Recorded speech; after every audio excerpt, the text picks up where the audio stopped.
안녕하십니까, 아는 것입니다. 재밌게 시청하셨으면 그래도 자주 이제 한번 구독, 좋아요 또 손자병법 3개의 편만 남아있습니다. 구지, 화공, 용간 3개의 편만 남아있고요. 손자병법 많이 반복해서 들으셨나요? 구지, 화공, 그리고 용간까지 다 마치고 나면 이 모든 영상을 하나로 편집해서 지금 올릴 생각을 하고 있고요. 또 어려운 부분은 반복해서 구간별로 또 들으시고 전체를 한 번에 이어서 들으시고 이렇게 하시면 반복해서 듣기 좋으실 것 같습니다. 서론이 너무 길었습니다. 구지입니다. 전자가 말했다.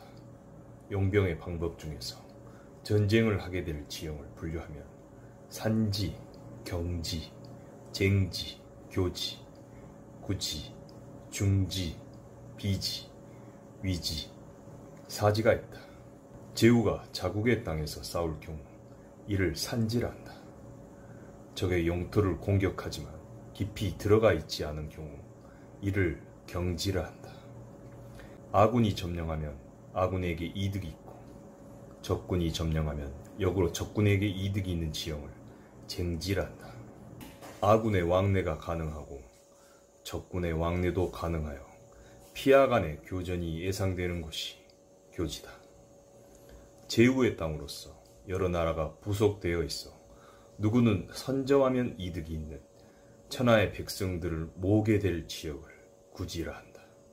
적국의 땅에 깊숙이 쳐들어가 점령한 적의 성읍이 등 뒤에 많이 있는 지역을 중지라 한다. 산림이 험하고 늪이 많은 택지로서 행군하기 곤란한 지역을 비지라 한다. 추종하여 군대가 유입되는 길이 협회하고 추종하여 되돌아 나오는 길이 우회할 수밖에 없어 적군이 소규모에 불과한 병력으로 아군을 공격할 수 있는 곳을 위지라 한다.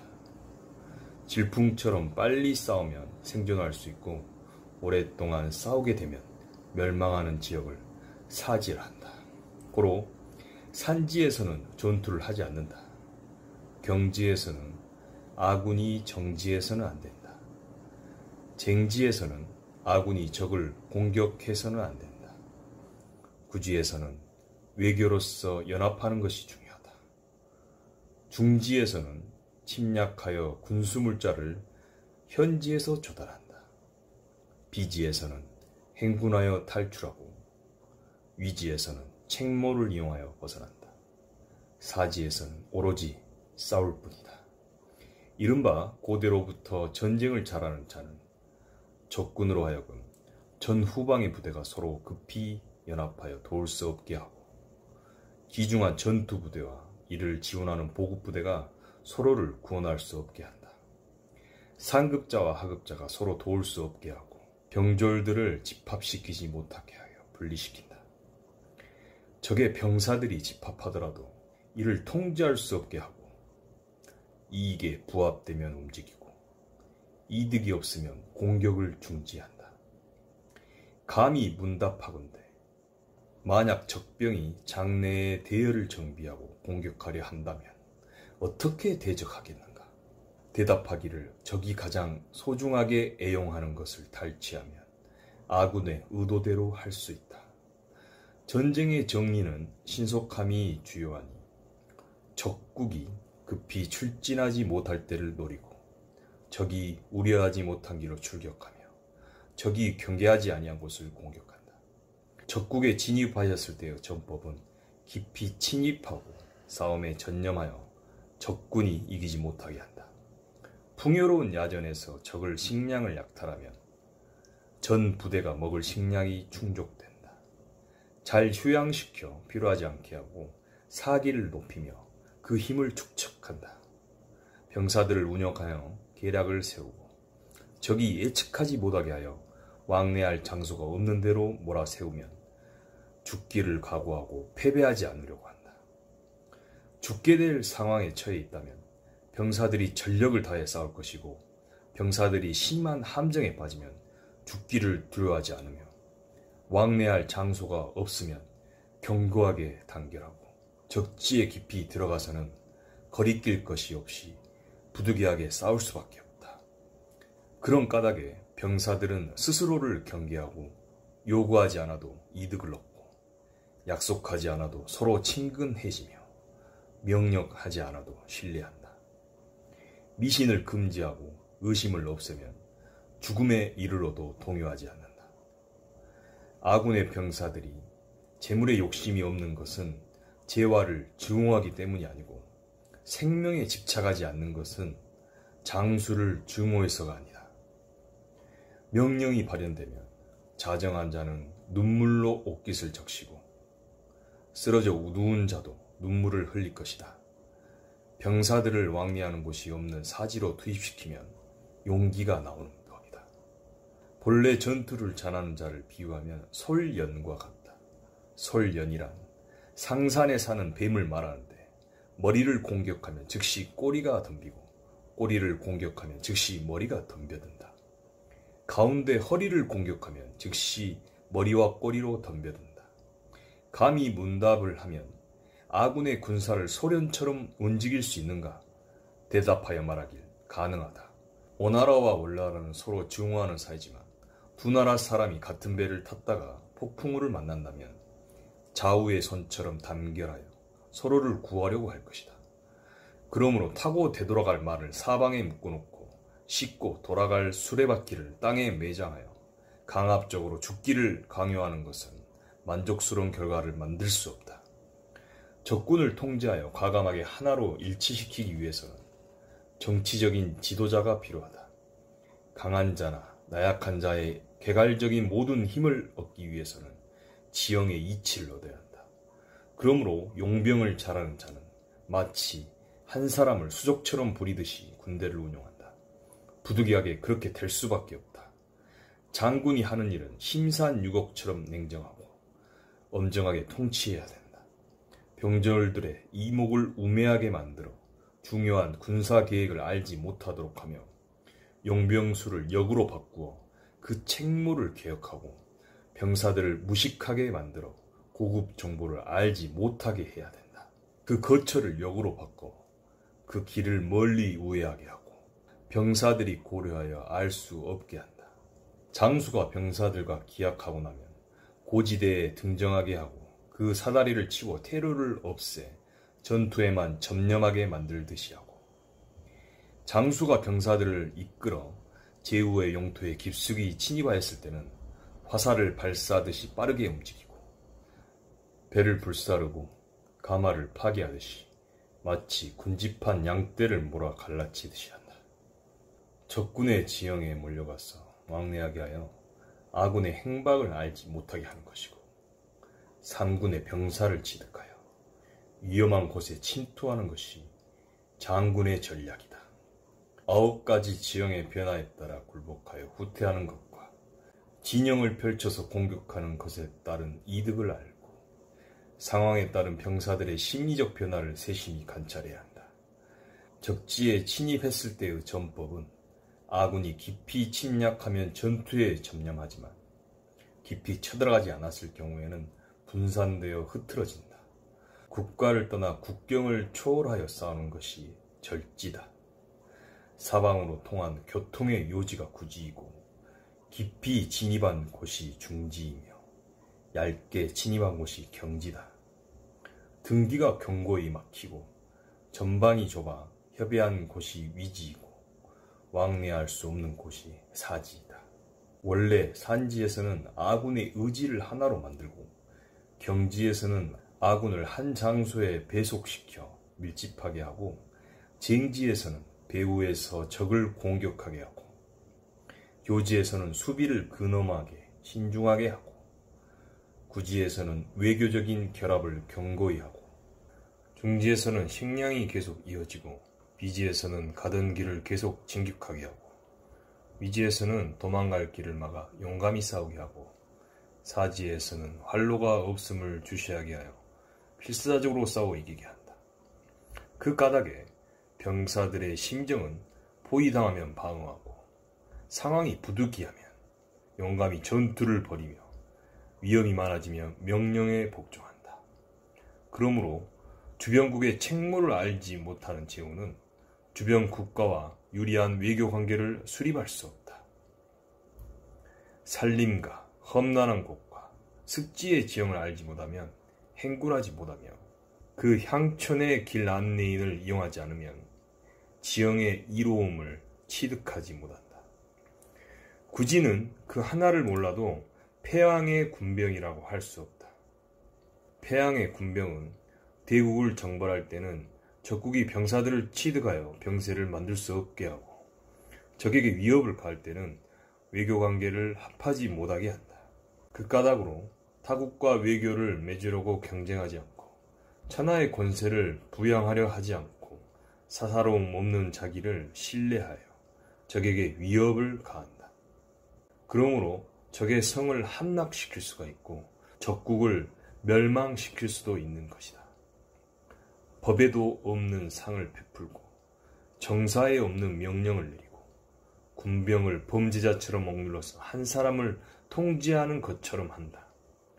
군대의 일로서 움직이게 하고 언어로서 광고하지 않고 이득으로서 움직이게 하고 해로움을 광고하지 않는다. 멸망할 지형에 투입된 연유해야 존재할 수 있고 사지의 함정에 빠진 연유해야 살아남게 된다. 병사들은 해로운 함정에 빠진 연유에 승리할 수가 있는 것이다. 본래 전쟁이란 적이 의도하는 바를 속속들이 장악하는 데 있고 적을 한 방향으로 유인하여 천리 밖에 있는 적장을 살해한다. 이것이 교묘하게 승리하는 전쟁을 하는 것이다. 고로 전쟁이 시작되면 국경의 관문을 막고 통행을 금지하며 적의 사신을 통과시키지 않고 조정에서는 격려함으로 이를 다스린다. 적군이 성문을 개방할 때 필히 재빠르게 침입하여 우선 적의 소중한 것을 빼앗고 적의 미세한 틈을 기다리고 적군의 상황에 따라 전쟁의 승패를 결정짓는다. 그러므로 시작하면 처녀처럼 행동하여 적의 방심을 유도하고 적이 성문을 개방한 연유에는 탈출하는 토끼처럼 급하게 움직여 적군이 한가할 수 없게 한다. 화공. 손자가 말하였다. 화공에는 5가지가 있다. 첫째는 적병을 불로써 공격한다. 둘째는 축적해놓은 적의 군수물자를 불태운다. 셋째는 병참 수송 차량을 불태운다. 넷째는 적의 창고를 불태운다. 적병이 많이 운집한 주력 부대를 불태운다. 화공을 실행할 때는 필히 일정한 조건이 있으니 불을 연소시킬 수 있는 도구를 필히 평소에 준비해두고 불을 발화시킬 때는 적당한 시간이 있고 불을 지필 때는 알맞은 날이 있다. 적당한 때란 천지의 날씨가 건조할 때이다. 알맞은 날이란 달의 운행, 기, 벽, 진의 별자리에 존재하는 날이다. 이 별자리에는 바람이 크게 일어날 수 있는 날이다. 화공은 필히 이 5가지 방법으로 인하여 일어나는 상황의 변화에 적절하게 대응해야 한다.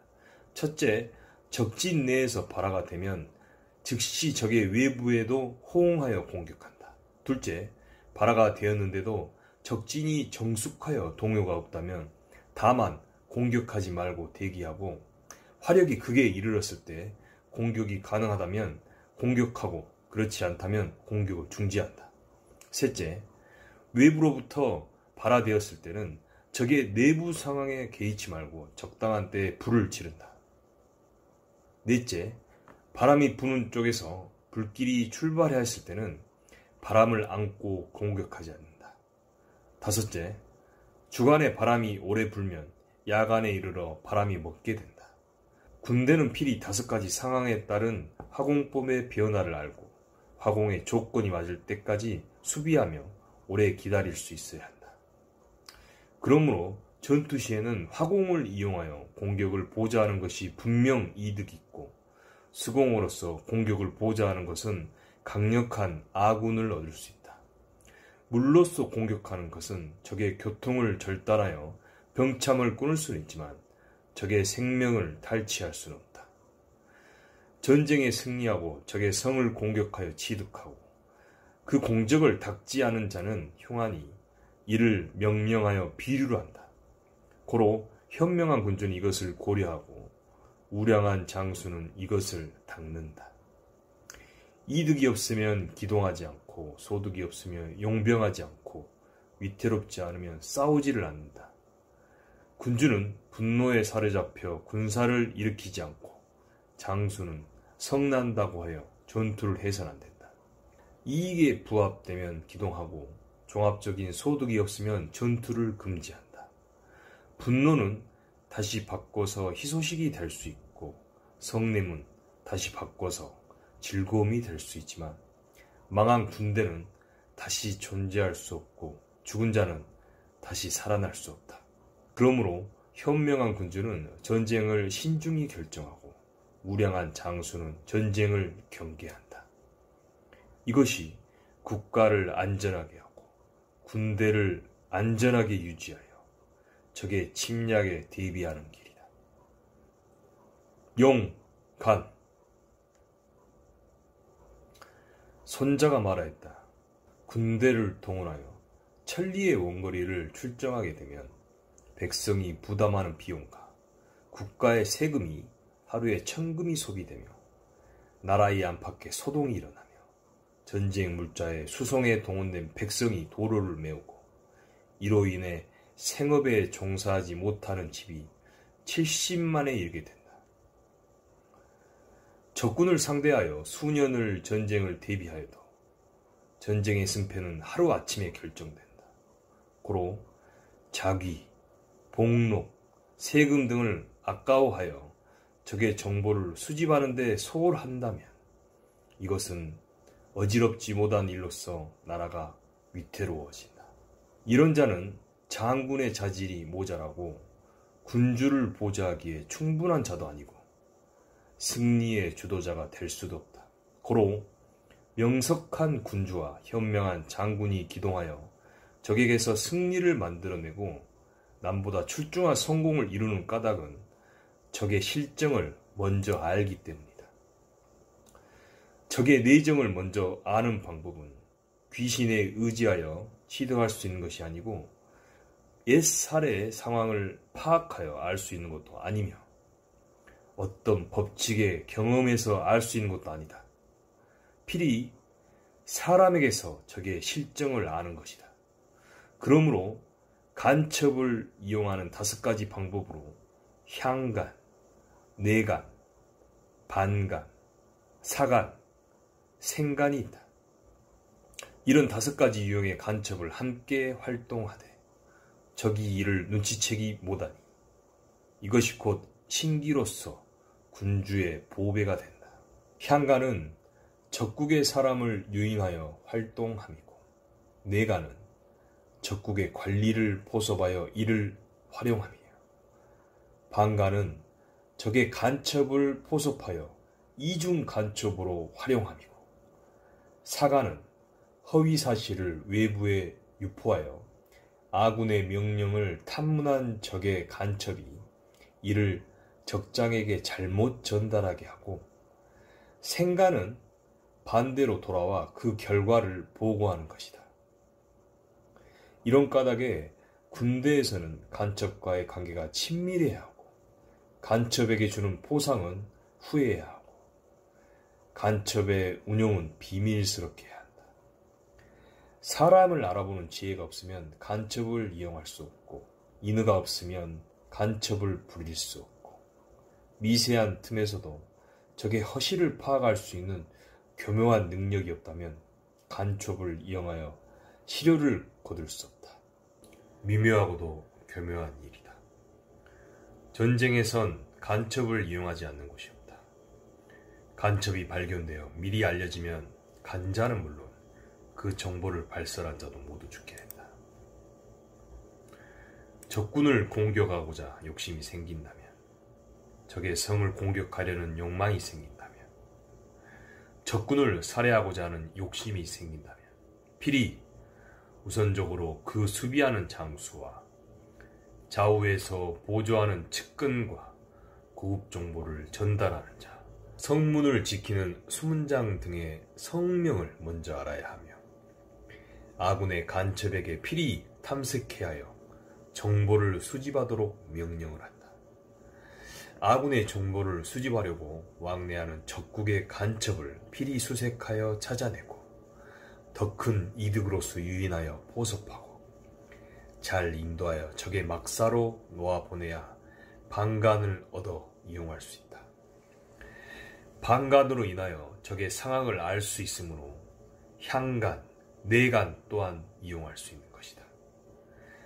방간으로 인하여 적의 상황을 알 수 있으므로 시간을 이용하여 허위 정보를 광고하게 하여 적에게 잘못된 정보를 줄 수 있다. 방간으로 인하여 적의 상황을 알 수 있으므로 생간을 기약한 대로 부릴 수 있다. 이 5가지 간첩에 대한 일은 군주가 필히 알아야 하고 적의 상황을 미리 알 수 있는 것은 필히 방간의 존재에 달려 있으므로 방간은 후하게 대우하지 않으면 안 된다. 옛날에 은나라가 흉하게 될 때 방간으로서 이지가 하나라에 있었고 주나라가 흉하게 될 때 여하가 은나라에 있었다. 그러므로 명군 현장이어야만 능히 뛰어난 지혜로서 간첩을 이용하여 필히 큰 공을 이루니 이것이 중요한 용병술이고 삼군이 지도자를 믿고 기동하게 되는 것이다. 네, 잘 들으셨습니까? 어떠셨나요? 손자병법이 마무리됐고요. 특별 부록으로 제가 헷갈리시는 그런 용어들이 많이 있으실 겁니다. 설명하도록 하겠습니다. 그래서 도는 명분을 말합니다. 복제는 군대의 편제를 포함해서 북, 징 등의 통신체제를 말하고요. 관도는 일반적으로 군대의 지휘계통 체계로 해석되고 주용은 군대의 운영에 필요한 행정적 시스템인 겁니다. 묘사는 전쟁 전에 그러니까 국왕하고 신하들이 계산을 하는 것을 얘기하는 거고요. 여기서 분원하고 거인이 나오는데 공성전 할 때 성벽에 진입할 때 이렇게 그 높은 이렇게 사다리 차 마차 있죠. 그런 거 용어까지 다 정리했고요. 손자병법 어느 한 글자도 놓치기 힘든 그런 책입니다. 자주 반복해서 들어보시면 분명히 큰 깨달음을 얻으실 겁니다. 장시간 시청해 주셔서 고맙습니다.